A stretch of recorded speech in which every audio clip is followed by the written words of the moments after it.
Assalamualaikum dan salam Sarawak. Maju Makmur bersama saya Fatin Syahira Rosti. Tumpuan berita. Penentuan bagi menentukan wakil rakyat baharu Jepak dalam pilihan raya kecil PRK Dewan Undangan Negeri Dun Jepak bermula dengan sebanyak 14 pusat mengundi dan 45 saluran dibuka pada jam 7.30 pagi Sabtu. Berdasarkan statistik daripada Suruhanjaya Pilihan Raya SPR, seramai 22,804 orang pengundi berdaftar akan mengundi bagi PRK Dun Jepak, iaitu melibatkan 43 pengundi pos dan 22,761 pengundi biasa. Terdapat 3 pusat mengundi yang akan ditutup seawal jam 4 petang, iaitu di SK Kuala Anau, SK Sungai Setulan dan Tabika Kemas Kuala Segan.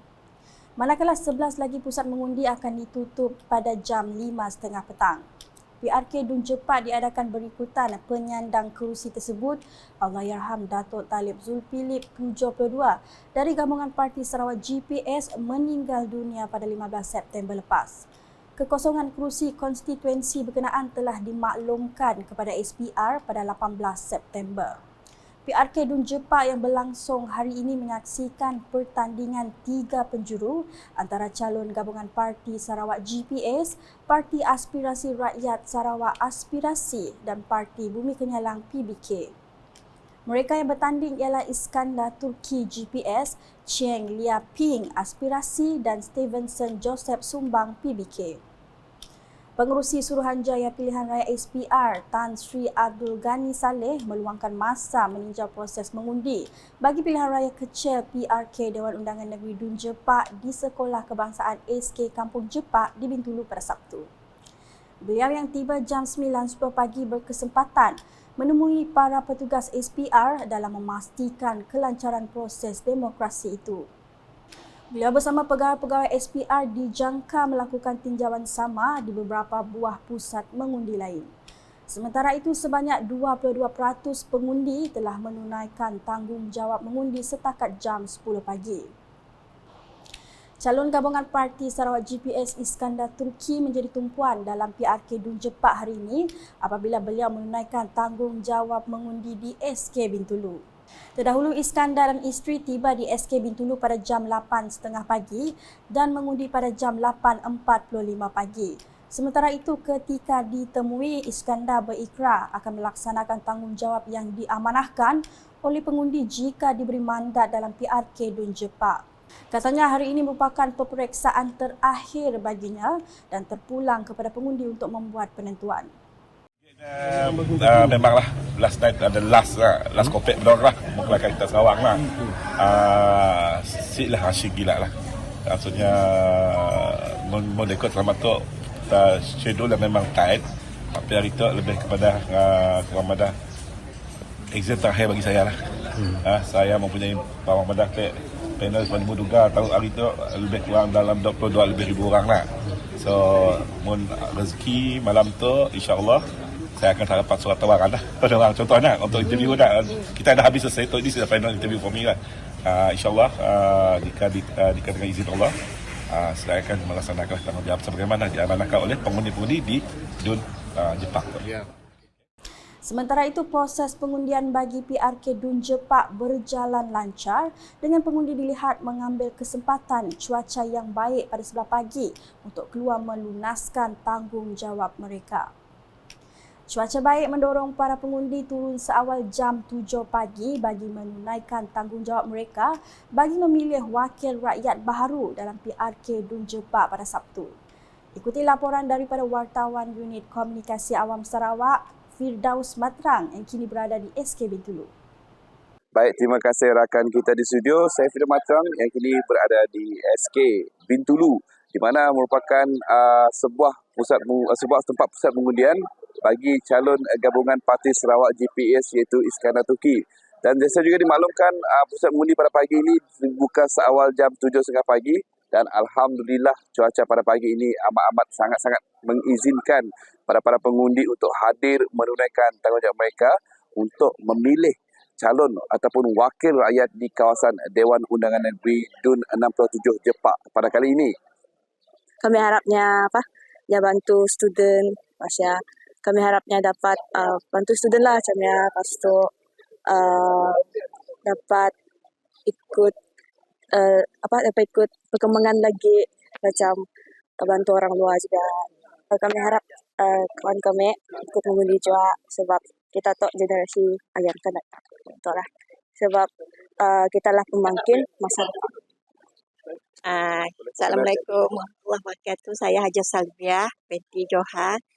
Kami puas hatilah pada pagi tu mengundi kerajaan kan. Terutama sekali Wakil Bintulu. Harapan kami mudah-mudahan berjaya, ada perkembangan baru. Aku dia menyuruhlah bertanggungjawab sekali mengundi. Bu Ailah mengundi ya.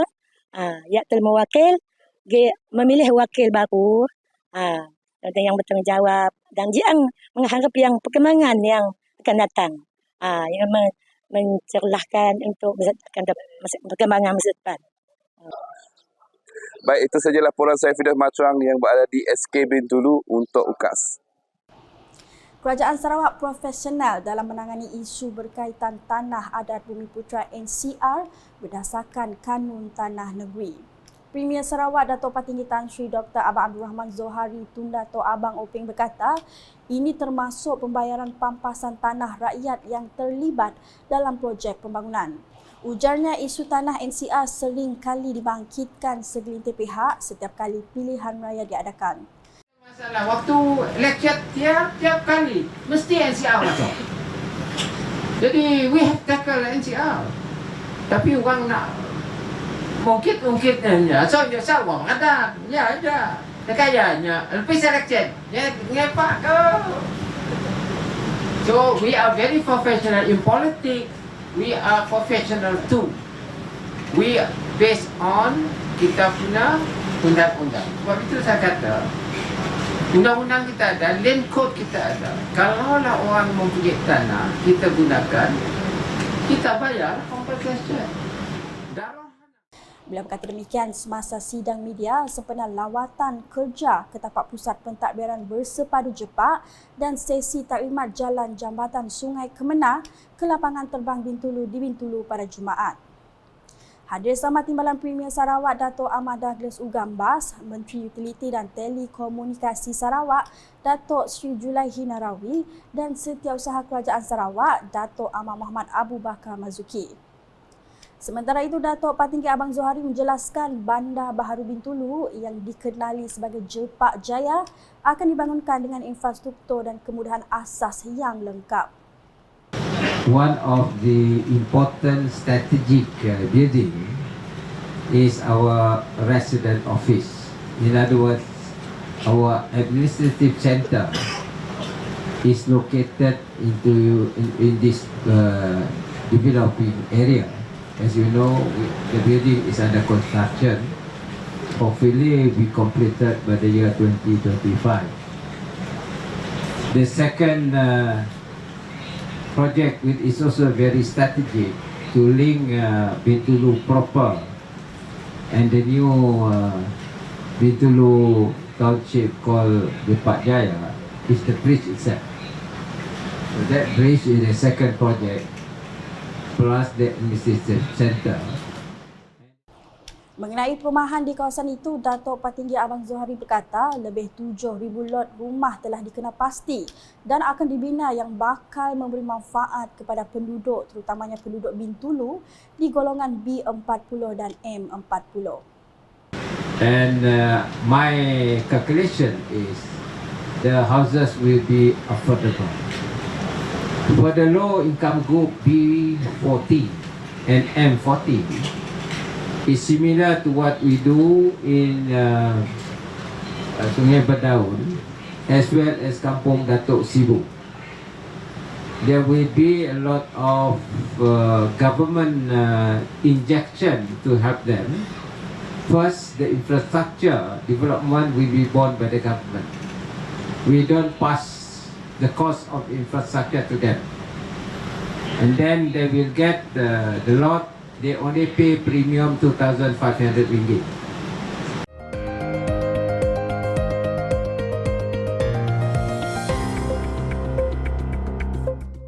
Beralih ke paparan seterusnya, Sarawak mempunyai matlamat untuk membangunkan 5 pusat data yang akan menyumbang kepada pertumbuhan ekonomi negeri melalui aliran data rentas sempadan menjelang 2030.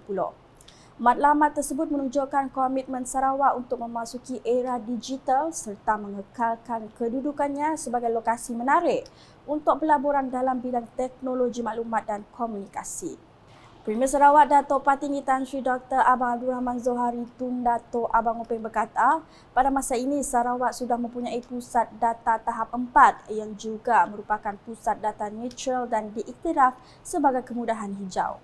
I believe Sarawak is a supreme location for investment in data centers. We have the space, and more importantly, we have the ability to supply reliable, sustainable energy to fuel these data centers, meaning green energy. Beliau berkata demikian semasa berucap di Majlis Makan Malam Sepenuh International Business Review IBR Borneo Award 2023 di Kuching pada Jumaat. Turut hadir Speaker Dewan Negara Tan Sri Datuk Sri Dr. Wan Junaidi Tuanku Jaafar, Timbalan Premier Sarawak Datuk Amar Profesor Dr. Sim Kul Hian, Setiausaha Kerajaan Sarawak Datuk Amar Muhammad Abu Bakar Mazuki, Ketua Pegawai Eksekutif IBR Asia Datuk Beatrice Nirmala serta div-div kenamaan yang lain. Dalam pada itu, menerusi majlis sama, Tuan Yang Terutama TYT yang di-Pertuan Negeri Sarawak, Tun Pehin Sri Abdul Taib Mahmud telah diberikan anugerah pencapaian sepanjang hayat oleh IBR Asia Group. Datuk Patinggi Tan Sri Abang Zohari menyifatkan penganugerahan tersebut sebagai wajar atas jasa dan sumbangan Tun Pehin Sri Abdul Taib dalam membangunkan negeri ini.